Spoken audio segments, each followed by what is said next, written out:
People like to hear about other people's projects and how things went and kind of like the good and bad, those sorts of things. So yeah, first say a little bit about yourself and kind of the projects that you're involved in and you've done with us and in general. Yeah, so I'm Adenike. Started investing earlier this year, actually February 2021. I guess it was still a good time to get in the market, and it still is a good time to get in the market. Professionally, I'm a nutritionist with the government, and real estate investing is our business. And yeah. Awesome. So where do you invest primarily? Across Ontario for now, but our primary residence is in Quebec. Okay, do you think you'd expand to Quebec then? Eventually. Yeah, just to Very do a good few more in Yeah, plan. Ontario first. exactly. It seems like there's a lot more experienced investors as well on the Ontario side, and it's just so much easier to get references and get like better advisors on the Ontario side and on the Quebec side. Even like there's not a lot of lenders on the Quebec side as well, so that's a bit challenging. Right. Every market's so different across Canada. Um, you and Ryan did a deal together, right? Or did you work together or did you work with Jesse? I worked with Yep. Jesse first, and then we did a Yeah. couple of deals with Ryan, not just one. Nice, that's awesome. Do you want to tell us a little bit about it? Like walk through what kind of property it was, and if you feel comfortable sharing some numbers, feel free, but if not, just kind of what property you did. Yeah, sure. I guess I can start with the challenge of our first deal as a newbie real estate investor. That was the one that we learned a lot of lessons from, and that was the deal that we had done with Jesse, and I really appreciate that that he gave us the opportunity to like jump in the market and take action and sort of like gave us that chance, and he didn't just look at our background of not ever having an investment property. And unfortunately, that deal we got in bed with a devil that we ended up having to lose a little bit of money on that.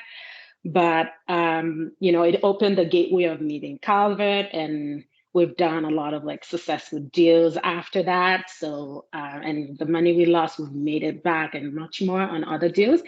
So we're grateful for that. And the last deal that we did with Ryan, thank you, Ryan.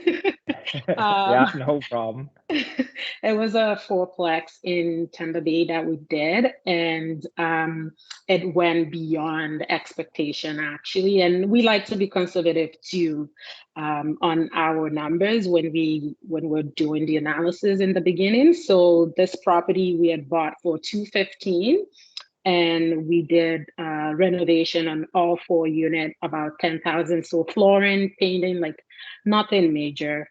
And before purchasing the property at 215, it had already appraised for 228. So that made things a little easier and, at the beginning. And then after renovations, the appraisal came back at 320, actually 318 was what the appraisal came back as. And I had like contacted Ryan. I'm like, okay, our appraisal came back and we're gonna cash out a lot on this deal, like better than we expected. Amazing. And the rents too were higher than we thought because the market rent in the neighborhood just really went up. So, I mean, I can keep going. When we refinanced, another appraisal went in and it came back even higher than the 318. So we ended up refinancing at 324, 500. And the rent came out at 42.85. So our cash flow is over 2 grand a month after deducting everything, of course. So, I'm really grateful that Calvert sort of like opened the gateway for us. That's awesome. I Yeah. feel like a lot of people would have that first situation and then just kind of give up and never do it again. So good for you for pushing past that and learning something and then trying it again and being very successful at it. So yeah, that's Thank awesome. you. Is Thank Yeah, you. there it's so And I think remarkable.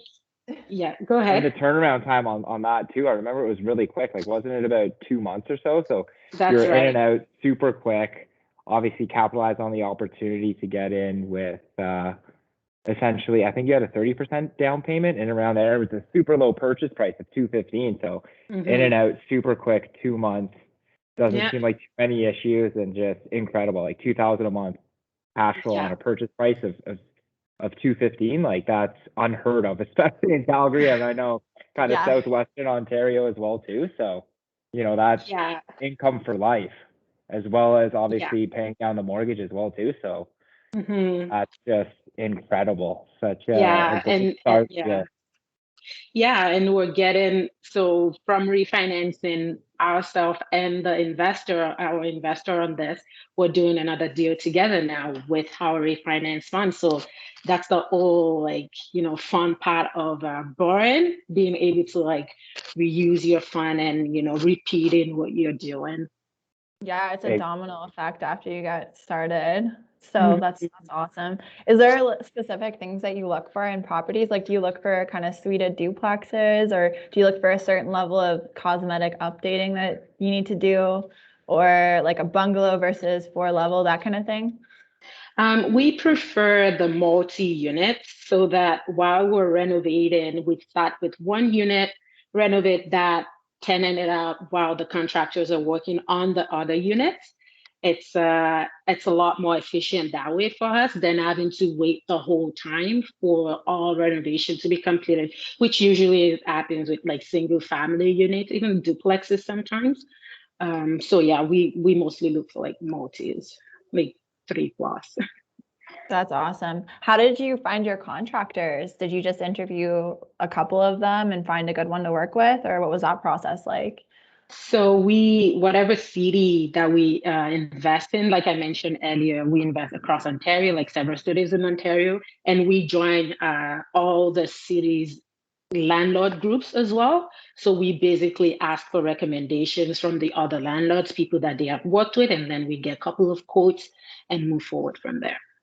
Awesome. wow, that's great tip of advice. So Facebook groups, landlord groups is essentially where you get, your recognized and accredited contractors. That's awesome. That's a Yeah. great piece of advice, because I know, especially investing out of city, it's a hmm phenomenal piece of advice that I think I might use as well too going forward. Yeah. I Yeah. feel like And we the didn't know whole this earlier, so I feel Yeah. like the whole investor community is so welcoming and so ready to share tips with each other and their that's right. contacts. And there's nothing more powerful than an honest opinion about a company or whatever. So That's yeah, those right. groups are honestly so good. And they have nothing to lose or gain by sharing those information with you. So why won't they? Exactly. It's awesome. Do you self-manage your properties, or do you have a property manager? We have property managers for cities that are beyond our reach, Right. Yeah. but not professional property management companies because we haven't been able to find one that comes with really good recommendations. It just seemed like it's more unnecessary fees with them than required. So a lot of our property managers are either contractors that we just approach about the idea of managing the property and they're okay with it, or just refer from, for example, one of our property managers is a relative of one of the sellers that we had been managing the property for 15 years prior. So we just took him on. And as we continue to buy more properties in that city, we continue to contract him for those properties. Perfect. That's awesome. Interesting. Yeah, I think definitely thinking outside of the box. I'm starting to notice that's a common theme here, is not Yeah. taking the traditional route for everything, getting very creative with your relationships and tapping hmm into the community. So that's fantastic way to not, essentially pay what can be, I guess, a premium time for property managers, and hmm really leveraging the relationships of the tenants as well too. Fantastic. Yeah. Yeah. And I've heard from other investors too, that some property management companies don't really take time to get quotes for you. It's just more they get a service call and they find the next available contractor or whatnot to go in, regardless of what it's going to cost you as an investor. So, I'm sure there are pros and cons to using a big company, but we don't have that much portfolio, like that big of a portfolio yet, especially in each cities, that we think that we're at that point that we need a big company. But honestly, I think you're doing the right thing by building your systems right now, because if you want to scale up, you have to have good contractors in place, good property managers, and it sounds like you're really doing a good job in finding them. So that'll help you scale up way faster than a lot of people. So good for you. Yeah, no problem. In terms of your renovations, do you have a designer for your properties, or do you choose the finishings yourself, or what do you do for that?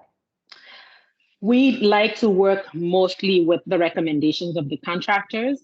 And sometimes we go with what's on sale too, if it matches what we're looking for, like what we're looking to get as our finished product. So we don't have a set, or we're only going to use gray paint, or we're only going to use pink paints or whatnot. It's mostly what the contractor recommends would look best for the property, especially since we're not there, that we're able to look at it in person. But for deals where we have a property manager there, like our people, then we match the recommendation of the contractor with our property manager, and then we just read the options and see what works best. Because they're rental properties, so we're not flippers that it needs to be like really high-end, things. So yeah. Yeah, you just want it to look clean and welcoming, good for tenants. Exactly. Mm-hmm. Yeah. Yeah, meets the requirement for the Ontario landlord tenant, but that the unit has to be like in a livable condition for the tenants. Right. Yeah. Mm-hmm. Nice. On that note, have you had any issues with, troubled tenants now that you're starting to grow your portfolio? Have you had any horror stories or any major setbacks when it comes to tenants that you'd like to share? Yeah, we've had really good tenants. Okay, like there are really good tenants out there. We even have a tenant that currently manages one of our triplexes because she had been doing it before we bought the property, but not compensated for it. So we just decided to contract her. We're like, you're already doing this, so do you want to continue to do it and then we pay you what's due for it? That way you even, appreciate yourself as much as we appreciate you as well. And since April that we bought that property, she's done a lot more to that property than us as the owners. Even she enjoys and loves the fact that she is appreciated by us, and she just does planting flowers and just little stuff that makes the property look really nice and keeps things clean and attends to other tenants in the building, And for our tenants, there's a lot of them out there too. And it seems like the line nowadays is, oh, my landlord is selling, so I'm moving. But yeah, your landlord selling doesn't really necessarily mean that you have to move. So that's our number one red flag right there, that, okay, this person might be lying. And we had a specific tenant where their unit had a railing. They have a balcony with a railing. And when we had inspected that property, the inspector mentioned to screw in those railings because some of the screws were loose. And it's a good thing that we had added that to the list of things for the contractor to do.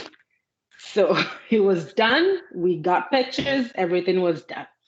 Turns out this tenant was a professional tenant, and she knew for some reason that in Ontario, you're supposed to have a vertical railing versus horizontal railing or something. I didn't even know this, okay? But the property was inspected, appraisal went in. The insurance sent someone to go look at the property, okay? So we didn't know this. And then they pushed off the railing and claimed that one of them fell with the railing. Really? So the property manager came back and said the neighbors said that they have been seeing them really pushing on the railing often. And we're like, oh, okay, let's see what they're gonna say now. So they came back and said, oh, your property was not up to code, blah, blah, blah, blah, blah. So I'm like, okay, what do you want? What do you want to do?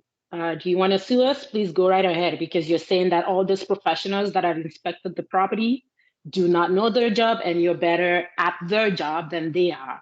And we just stopped hearing about it. Wow. We put a new railing. We didn't charge them for damages because we just didn't want it dragging on, and that was the end of it. So Jeez, there are crazy wild. tenants. Yeah. Like Yeah. we would never think that that would happen in a million years, you know, but they're still there. So At least you only have kind of that one story. well, our portfolio is not that big, so I'm sure it's gonna pile on eventually. Exactly. What would you say is kind of the most challenging part of investing so far, anyways? Um, the real estate community seem big, but at the same time, it is small. One of the challenges is finding people to trust, and I mean other investors. And this was a problem that we ran into when we just began because we thought that this person was really good at what they're doing, blah, blah, blah, blah, blah. But they ended up being fake. And I've had other investors even reach out to me about the same person. And I was like, run, you know? So being a small community, finding the right set of investors to trust could be a challenge. Financing sometimes can be a challenge, but that's why we have like private lenders that can bail us out last minute, like Calvert has done several times. It's difficult sometimes finding JV partners, joint venture partners, because it's usually people that are not familiar with the real estate world and they're just starting and they come in at first and last minute sometimes they will back out because they're just not comfortable yet, you know. So that can also be a challenge. So it's good to have reserve funds and to have backup plans with private lenders too. That's a good tip. Great tip. Yeah, phenomenal tidbit there.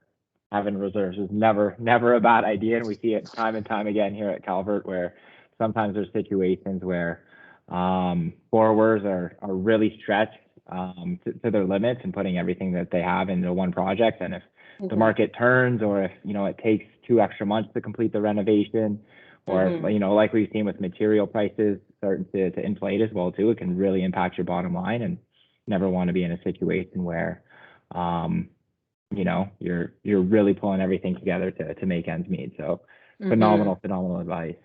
Yeah, it's easier when the business becomes more of a blessing than a burden. And in situations where you don't have backup, it can become a really huge burden that, yeah, you either want to like just back out altogether.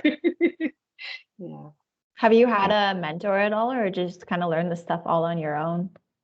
I've had a mentor. I have a mentor currently, and I think that's why we didn't give up at the beginning, because before we did the first property, we didn't sign up for mentorship yet, but we are taking like several courses, several boot camps.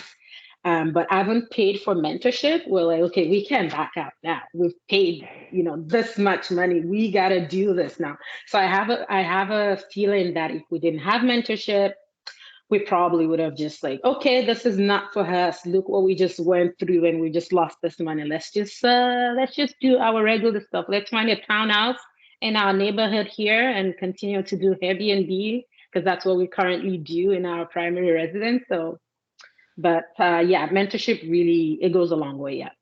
Yeah, very powerful. Interesting. Yeah. I think my last question that I wanted to hear about was just kind of what advice you'd have for people who are just getting started out.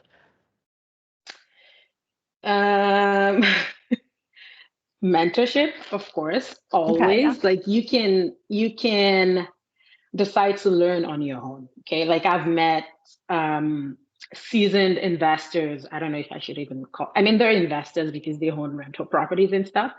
That the first thing they say to me is like, what do you need to pay anyone for? What are they going to teach you that you're not going to learn? But then I'm like, well, you've been doing this in 20 years and yeah, you have 5 rental properties, but we just started this year and we're almost at 20 doors. So I think it works having a mentor, so you can either spend time learning on your own, or, pay for someone else's time and materials and resources to get started. And just paying for that mentorship just gives you a jump start too, because you know that you've paid so much money to do something. So you got to use that money. So you got to make that money back on your deals. You got to analyze deals. You got to put in offers. You got to do something because you paid someone that you're going to do that. That accountability. Yeah. Yes. Very true. Yeah. Very true. Any big plans for the future then? Do you have any goals over kind of the next, 1 to 5 years? Oh, dude, I don't even know the goals anymore. Because earlier this year when we started, we just wanted one townhouse and call ourselves investors as well. And now, having bought all these properties, it's like, yeah, what should we set our goal as the number of properties we want every year now? Because we had a goal of making cash flow of like 5,000 a month to replace at least my income so that I can become part-time or whatever, whatnot. But eventually, the end goal is to retire earlier, and doesn't mean that I'm not going to continue to work. It would be more working on my business and taking time off my regular job. But I'm not giving up my job right now because I love it and I love the paycheck too. Why not, right? Yeah. But retiring sooner to spend time with, our kids and have more time with them than we do right now.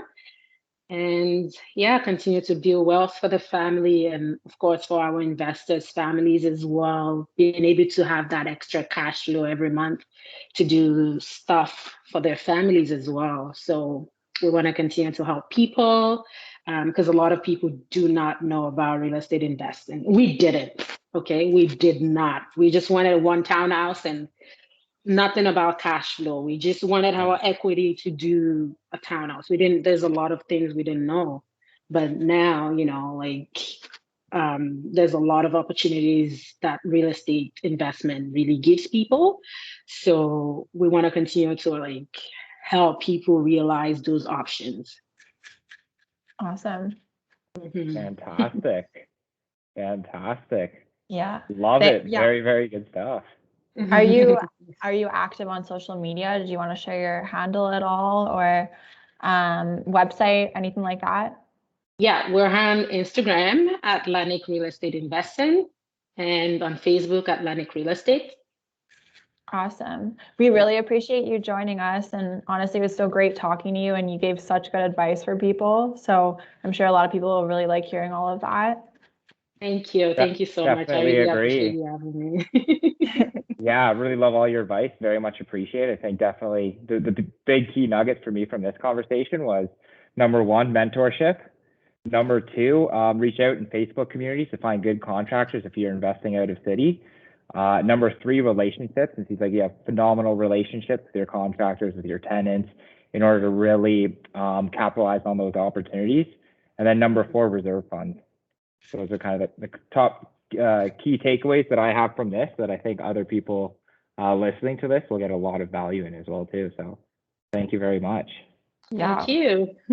And we're looking forward to doing some more deals with you. So yes, we're working on a couple right now with Ryan. Actually. Awesome. We are looking forward to close those. Yeah. Perfect. Thanks so much. Enjoy the rest of your day. Thanks, you too. Bye. Bye.